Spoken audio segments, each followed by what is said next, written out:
gentlemen, everyone rounded in between. It is Debate Sensei Limited Preparation Edition, where we talk about topics that are relevant to competitive debate at the college level, specifically for limited preparation debate events like NPDA, IPDA, British Parliamentary Debate.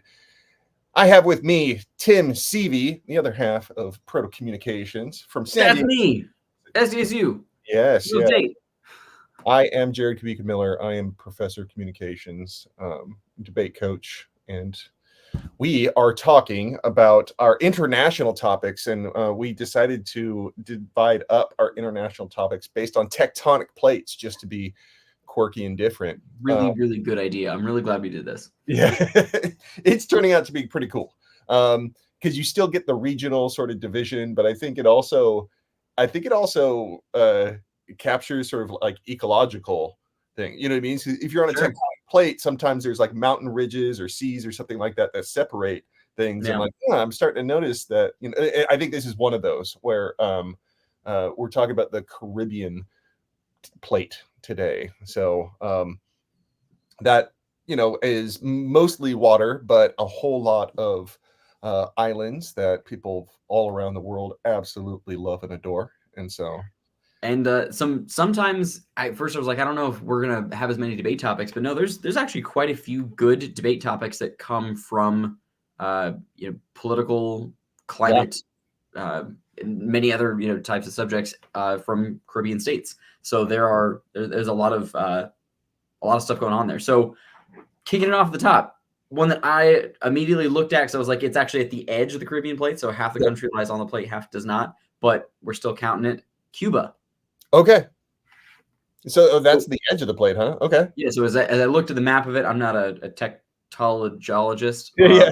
That'd just be it looks like when I look at the map, it looks like Cuba straddles. It's like half of it is on that plate. So I don't know. Maybe Cuba gets gnarly earthquakes.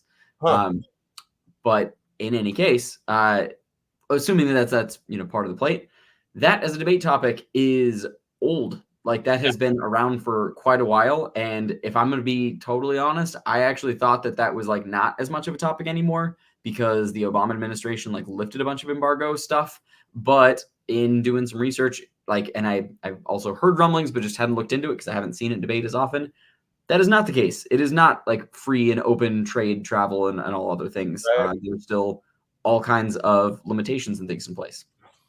So the and like I do see. I remember that Cuba had still a lot of restrictions on it. I think that I haven't heard as much about Cuba since the pandemic, at least from my corner of the world, right? Like that hasn't been a topic that's been coming up, but I was vaguely familiar with sort of the reversals that happened in the Trump administration. And as I was reading it, I'm like, oh yeah, that's right. I remember that. Where like like right before he left, one of the things is he returned the country to the terrorist watch list, the countries of a terrorist watch. So that was, and that's, I'll be honest with you. I think it would take me a little bit of time to kind of figure out what that means on a sort of policy or administrative level. Like, what does that do? But diplomatically, I think it's really clear that like what that sort of message that sends. Yeah. I mean, I know you definitely can't get visas to any place that's on a watch list for right. Okay. So that's travel and things like that. Now, as I understand, though, maybe it's not the case now. I knew some people that were able to visit Cuba. You just had to receive an educational visa. And they said it was really not difficult to get. They weren't a student or affiliated with the school, but that was just the way that you can get like a work visa, or the way that you can get like medical visas or whatever. You can get an educational visa as if you're like studying there. And I don't think they had to go to a school or anything. It was just like the easy loophole that was kind of expected to be used in that way. And that was what they did. And they said that it really was developing pretty quickly when they visited. That must have been 2000. I don't know, 16, just 2016. They said it was developing pretty quickly. So I honestly had not heard a whole ton since that point in time. But as a debate topic, it comes up. So the common things that I see, and now it seems like a debate topic likely could be the USFG should remove Cuba from the terrorist watch list. I don't know just how much that would really do. So the bigger topic more frequently is remove all embargoes, like the U.S. embargo on Cuba. Yeah. Yeah. So there were now the fact that the UN recently voted on this like threw in a little wrinkle to me as an alternative way to set up the debate on like, Mm. is it time for the UN to do something more about this, or Yeah. like but yeah, just unilaterally ending the top embargo um was probably one of the top topics when I was like a sophomore, I'd say. Like I remember my brother was debating at the same time I was, and Mm. he applied the Cuban embargo to like 3 metaphor rounds in a row. Just picked Nice. you know what I mean? So, and that was when NPDA had a lot more sort of metaphor, vague topics. They weren't really Yeah. into writing it really tight or anything like that. And so, um, yeah, we just pick it up round after round with the Cuban embargo. So, Nice. yeah, so it's old. It's old, right? It's Yeah. like that. And so a lot of the arguments are even stronger now, where it's just like, listen, this ain't working, right? Like Yeah. the whole point is to try to stop the spread of communism, and I think we've kind of met an equilibrium on that right now. There's not Yeah. really a spread happening either way. Where it's like, Mhm. so So the easy arguments for you can go with like the quality of life. So there's you can start talking about like education or healthcare or a number of the things that the kind of Cuban Communist Party, I'm not sure what their like formal title is, but like the Cuban government holds very very strict restrictions and limitations on expansion, development, all kinds of things that are originally formed out of like a Cold War era, like keep all Western kind of influence out from their like associations with Russia, but it is since like, okay, that's not the USSR doesn't exist anymore. So how are you functioning as a state? And they still have plenty of trade partners throughout the Caribbean and South America and things. But what would be the biggest trading partner, the US, there still are a tremendous number of restrictions. So the arguments for it, and I think these are where you got to start getting pretty cautious that it doesn't become, I think, like you can step into like settler, set calls, settler colonialists, like arguments really quickly. But it's like the amount of development, resources, capabilities, and things that would come from free trade between the two countries is enormous. yeah, Also, like just basically like protections. Like Cuba is battered by all kinds of just really harsh weather, way more than many other places in the world. So having free trade, I'm sure, also just means like stability against climate change and like their ability to combat some of the more serious effects of climate change that they're facing more than many other places. Yeah, like honestly, now that you said that, I didn't even give some time into how that would affect the like negative strategy on this one, Mhm. because I think the critical arguments have developed so much in the last 20 years that they are, yeah. And so I'm putting in something into ChatGPT. I just want to see what it would be bringing up on this one, and it's talking about human rights concerns, democratic reforms, Sure. support for dissidents. I'm like, those are all the same old ass arguments, and I think they're Mhm. weaker now. They weren't even that strong back 20 years ago. Yeah, I think like it tends to be like your kind of beginning novice debate of like, of course, a country that is functionally been under a dictator for 50 years wants freedom and capability and equality and whatever, and then like all this economic stuff of like imagine the tourism and the money that would flow in and blah blah blah blah, like go on about all these various developments.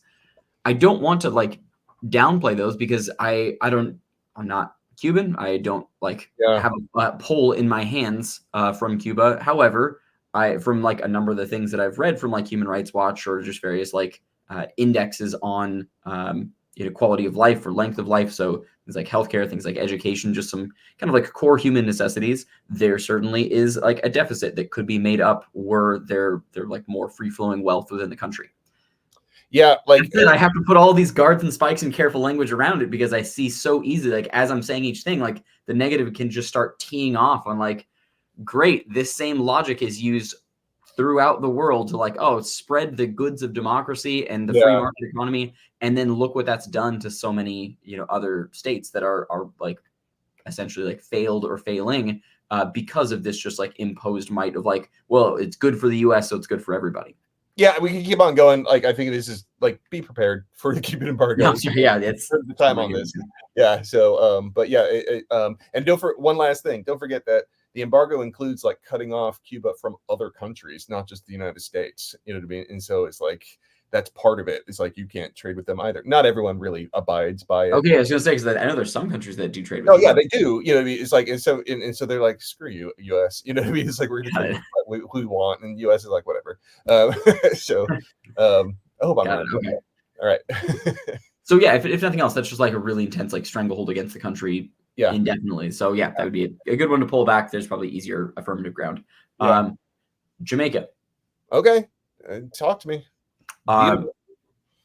So this came from like a more direct story. So my brother happened to be on like a trip a little while back, and one of the like stops, it was like a company trip or something, one of the stops in Jamaica, and like in just some free time, he was like walking around talking to some of the like struck up a conversation with a guy that was local and said that the worst part about Jamaica is that 99% of their coastline all the way around is owned by resorts. So resorts have private beaches that locals cannot go on. So unless you work there, a local cannot go on that beach. And even like a tourist can't go unless they have like permission from the resort or whatever. So there was like one remaining beach that was open to the general public, including locals. And he's like, this is a place that is rife with a lot of poverty and a lot of like just pretty awful, like the kind of worsts of tourism, just kind of a beaten down a lot of what you see in Jamaica. He says it was really kind of tragic seeing some of the stuff that just like, yeah, you get these cruise ships that pour in and leave. But anyways, there's one beach that's remaining, and that's like the thing for everybody to do. And in conversations with the guy I was talking to, there was plans for a developer to buy that last stretch of beach. So there would be no beach that locals could go to that Jamaicans could go to in Jamaica. Like that's pretty awful. So on this subject, like I think that's good grounds to use anywhere in the Caribbean or really any like island when there's like a developing economy of like tourism solves it all. Look at how great it would be if money came in and like the Four Seasons planted a spot. Actually, no, like that gets really, really bleak when just capitalism gets to run rampant and like basically strip an island of its resources, including the only available ones to local people. Yeah, man, that is like I'm very interested in that story now, actually, because I'm visualizing it. You know what I mean? I'm like, oh man, being completely surrounded, no way out is like it's like occupation. So but just at the hands of not the state, but capitalism. Like the resorts win. Yeah. Oh my god. Okay. Yeah. So, like, if you're new to debate, like usually, what you're trying to do is you're trying to find just the stories about things that exist that shouldn't. You know what I mean? It's like really all it is. And so the shame of it is that you always gravitate towards just the most tragic stories. And that sounds pretty fucking tragic. All right. Yeah. So so that same story though can be applied to a bunch of different places. So Puerto Rico right now is in like a legal fight over some I don't think they're resorts. I think it's just like wealthy individuals that are trying to build big estate villas in Barbuda. That is, I guess, like a national forest, like a national preserve. Okay. So I think like you've got this common narrative throughout the Caribbean of like rich people want to have vacations there, be it in the form of buildings or individual islands or resorts or whatever, and that really just kind of like wrecks the local habitat. It doesn't really do what you would want for an economy. Like it doesn't support the island the way that you would think. So I think that's like a common narrative that you can apply to a bunch of different places. Well, speaking of Puerto Rico, that's another like really like well-trod debate topic for sure. Yeah. The 51st state debate topic. We already did a full episode on that, and so people are still talking about that a lot. And what's really interesting is that when you look at the voting, while it might lean one way or the other, it's still within sort of like a gray area zone. You know what I mean? It's kind of like if something's like 55%, I'm like, okay, let's keep on talking. Let's see if we can get like I don't think that's conclusive. All right, because there's a lot that voting doesn't necessarily measure in a population, right? And so, so the reason I like it is that the evidence makes it so this is still tension. It's still unresolved. You know what I mean? That the people that live in Puerto Rico, the country as a whole, you know what I mean? It's like I think it's an interesting debate at the very least.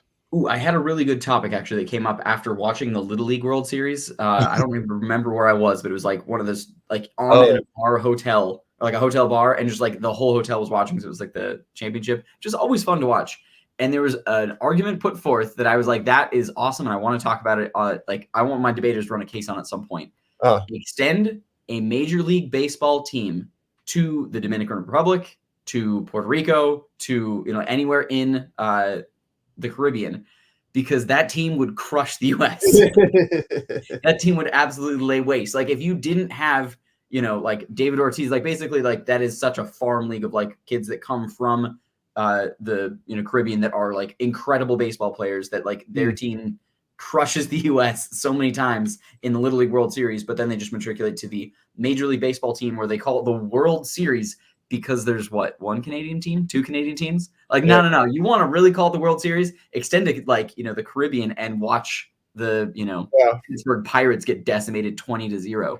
Like, I think that would be a very fun topic just to see like what because it's already so hugely popular. Like what baseball would really do. Hell, I mean, that could be like an interesting diplomatic endeavor. Like, all right, make Major League Baseball extend to Cuba. Like having a Cuban national team, like what a rallying point that would nationally be, because that already is like such a crazy popular sport. But having like their actual home team instead of like supporting teams from this country that has an embargo on them, I think that could be a really interesting topic.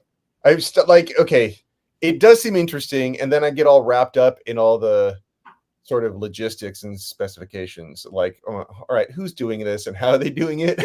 Like, and I don't want to rain on that parade because I do like that topic. I think it's fun. Like those are the kind like stadiums are crazy expensive whenever, but like I don't know, like if the MLB granted a charter or something like that, and so like it's like a force like effect topicality, whatever. But I think it would just be interesting to have like a team in the area just to see how that would shift like the politics of baseball, but also like I wonder just how well that would do. Yeah, you know what? My first thought on disadvantage level, I'm like, is there already leagues? Because what you'd be doing is you'd be like, I wonder if that would be crowding out other leagues. But I have zero idea. That's the point. Like, I don't know. You know what I mean? That's just me brainstorming what I would do on the negative for that. Yeah, I suppose they could take all of the disadvantages of tourism. Like tourism is good to an extent, but you just take all the disadvantages and probably supercharge them because this now makes it like a huge destination because people travel to Cooperstown. What the hell else do people do in Cooperstown? Like there's all kinds of towns that people go to watch a baseball, like to visit the local baseball stadium. So now it's like an even bigger, tourist destination by having that stadium. So like pros and cons on that one. I think that baseball generally is a more defensible sport, though. If you're like, oh, move an NFL team there, like then you can get all these negative, like all the disadvantages of the NFL. Like I don't think that I'm sure baseball has its dark pieces, but I feel like that's generally like a more defensible sport. Barely a sport when you've got like a relief pitcher with a huge gut and he's a professional athlete. Yeah, it's just like baseball is already a big part of the culture, so it would, that would be the reason. So. I realized actually one that we skipped over with Cuba that like we don't have to go into too long, but I never see it debated anymore and wish it were Guantanamo Bay. Oh, I have not seen that surface as a topic in a while because I feel like that was like one of the core campaign promises of the Obama administration, and he like tried a couple different times and got woefully shut down. And I never saw a response to the issue of like, what do you do with the folks that are detained there? Like, do you assimilate them into U.S. federal maximum security prisons? Like, what do you send them off to CIA black sites? Like, what do you do with the folks that are detained that are like likely very? I mean, the argument is that they never see trial. That it's like a horrible, egregious breach of habeas corpus. That like people that are there are like set for trial, but never, ever see trial. Like people will be there like 10 years and never see trial. So like there's a lot of good harm story with it. And then the solution on the other side is like, okay, do you just dissolve it and let everyone go free? And then you've like just like created the leaders of a bunch of terrorist cells because like they've seen the absolute worst of the worst. You just Like open the gates and kind of, all right, that's like, Cuba. sorry. Good luck. Pass out pamphlets to the local baseball stadium. By the way, we're like setting something up. If you want to go check out a game. All right. So Guantanamo Bay, I that's like a worthwhile one to research. I don't have a ton of new arguments for it necessarily. Right. Okay. What else we got? Oh Haiti. man. What? Unless you got a couple more. I got Haiti. Yeah. Haiti is man, that one seems like a pretty typical like intervention debate. Yeah. So that's the political leader was assassinated in 2021, and there's Yeah. not really been like a replacement at the national level. It's pretty much just like government services have largely just been like shut down. And so it's like kind of fractured into like local authorities are kind of what keeps things running and keeps the lights on, but like even electricity is not reliable. Like it's a really, really, really rough time for Haiti, and has been now for a few years. So the like thing that made big headlines a while ago was just because he got a like awful name, Barbecue was like the leader of he was like a police officer and then just like became the leader of a gang, and just like as the gangs really started to take more significant control of areas and like organize and kind of form together and like siege the airport. So a lot of rough stuff. I never saw that come to a conclusion, and in just doing some more research, it looks like it's not at a conclusion. So there's Yeah. still just a lot of fighting that's gone on. Like I think everyone expected like, oh, and now someone has seized power and named themselves, the president or whatever, and that just hasn't happened. It's just kind of continued to be these like roving conflicts, which is really, really tragic. Right. And so situations like that in a debate context is usually debates about intervention. Yeah, And that's where like knowing like some typical examples of UN intervention sure, going wrong and US intervention going wrong, you have sure. yourself like decent prep on the neg for that, because this, I mean, you're not going to argue that like Haiti's doing fine, like Yeah. the headlines that you're seeing on the news are like, all right, we're at the point where we need to start discussing whether or not intervention is necessary. And Yeah, that's like in aid, I think aid still flows. I'm sure that that's like one of the really like tragic choke points of things of like that oftentimes tends to become like if there is aid flowing into a country, that now is the tool that local like warlords or any like bad right, actors start to right. control so that they can kind of wrest power.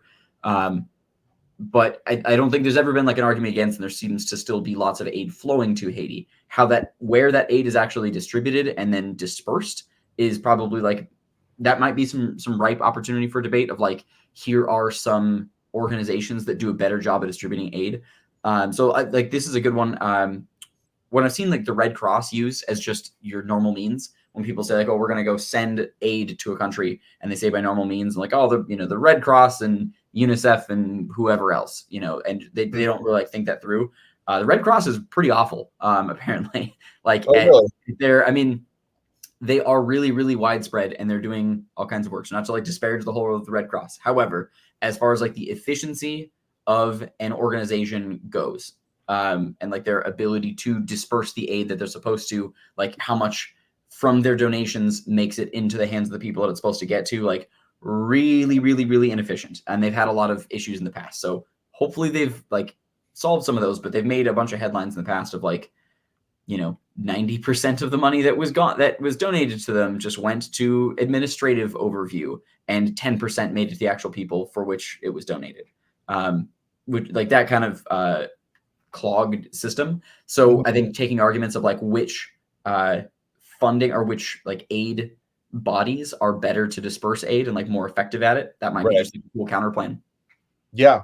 Like I mean, I know right now they're trying to do some sort of Kenyan-led UN security mission, you know what I mean? But it's like even that is receiving delays. And so yeah, like I think that this usually turns into the logistics debate, and it's like you don't intervene unless you know you can make a positive difference, and there's like those guarantees are really hard to see or come by, Yeah. and yeah. The best argument, just because it's like a worthwhile one, is as bleak as it is, it's a good one to have in the back pocket. Whenever like UN intervention came up, the Mhm. easy argument was, because there was a bunch of news and stuff that was around it, and I don't know that it's much better now, that there's a really strong causal tie or a correlation between UN peacekeepers entering an area and human trafficking in that area skyrocketing. Yeah. So like you can draw those ties of like, okay, all right, you don't like the U.S. going in, so you send the UN. Wonderful. Here's what happens when UN peacekeepers come. That is actually even like unique to that group compared to others. Yeah. So there's good argument. Like I think that's typically on like the hard power side of things. I don't know that applies when it comes to like UN aid necessarily, Mm. but peacekeepers, particularly like the more militant, like the armed segment of the UN, Mhm. that tends to be the disadvantage that I've heard against it. Yeah. Yeah. Well, I want to make sure we get an easy one, not an easy one, but one that like kind of applies to the whole damn area. Um, and it's just climate change. Mm, These are a bunch of low-lying islands in the Pacific. You know what I mean? Like they are, so like it's the story that you could go to, even if the topic isn't about any Caribbean islands. They are still some of the best examples of mm, the immediate effects of rising sea levels.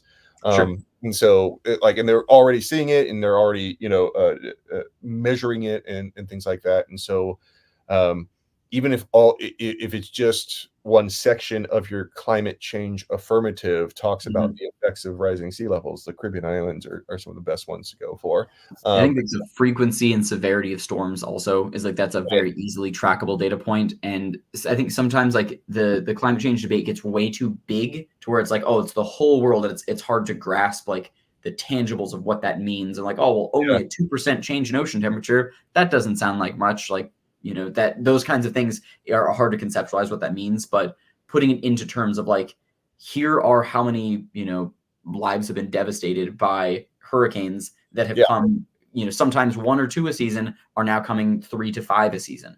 And mhm, like sometimes they get one category 4, now they're getting multiple category 5s in one season.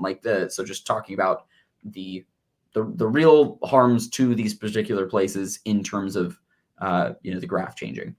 mhm, mhm. Solving that is not that's I think the other trick to climate change. It's very easy to be like, all right, let me lay out this harm story and then let's solve 1% of it. Like it's very difficult to actually go that way. So I guess that's the only word Yeah, of caution I would say is like these are really good places to mention, but if you don't have a solution that also solves for those places, uh, consider your plan. yeah, right, right. Um, I mean, and all of them are like really long-term ones. Like I think there's some good uh, deforestation policies Mm, that you could probably advocate for. I think that's one of the, so I mean, being one of the greatest carbon sinks, having healthy forests and stuff like that, and these areas are getting sort of like the tourism industry is part of that. I think it's yeah, probably a lot more agricultural, sure. that's to blame for it, but and so just even in the Caribbean, having like really healthy ecologies and making sure, I think that also applies to like granting statehood to Puerto Rico or lifting the embargo to Cuba. Like That's true. Yeah. So it's actually those are like effects of economic like economic growth past a certain point. There yeah, there tends to be a significant, a sharp increase in the demand for meat the hmm more wealthy a country is. hmm So like the good example of that is like Nicaragua as like clear cut a huge percentage of its rainforest as the hmm country has like grown richer and there's a higher demand for beef yeah, and cattle, like that has just gone wild. And mhm, that's irreparable. Like that's not something that can just grow back and stuff like that. Um, for like a little tiny glimmer of good, rainwater capture, I've seen as like a cool, interesting plan. So a lot of the harms and things that I hear when like looking at like Haiti or some of the places that have just been ravaged by really, really extreme weather, wells are like one of the common requests of just like access to clean, free flowing water is one. But capturing rainwater is an alternative that like these places get a huge amount of rain every single year. mm, If it can be safely filtered and stored, that would like solve all of their water needs many times and then some. mm, My kids over and then some. So like cool plans about like green tech can be really helpful in some of these areas that we don't have to just rely on traditional methods of like send a bunch of like malaria medication. Like, yeah, that stuff is really good, but what are some more sustainable solutions? Some of those things can be the case. Like solar is actually doing really well for Haiti. It's for better or for worse. Like that's one thing that does like they've got an abundance of sun. So there exist ways that like life can be better through green tech, and there are good examples of it. So those are useful plans to pull. All right. Yeah, and man, hell, we didn't even get into a number of other countries that I still had to get into. But yeah, so the Caribbean tectonic plate is not necessarily the largest of the plates, but man, it's got a lot going on. Yep. All right. So that does it for our show. I got a Cobb salad to get to. It's Tim and Jared. We're Debate Sensei. We'll see you again. Hold the nuts in that Cobb salad.